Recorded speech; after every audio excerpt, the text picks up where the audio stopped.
Hi everyone, in this tutorial I'll show you how to motion track objects in DaVinci Resolve. Let's jump in. First, select your clip and click on Fusion, then hold Ctrl plus space to bring up the Select Tool menu.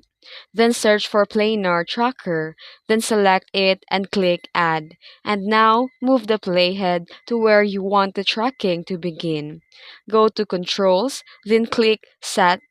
Then expand the tracker and choose the hybrid point under the motion and then select the translation. Now drag a bounding box around the object you want to track. Then click the Track to end the button.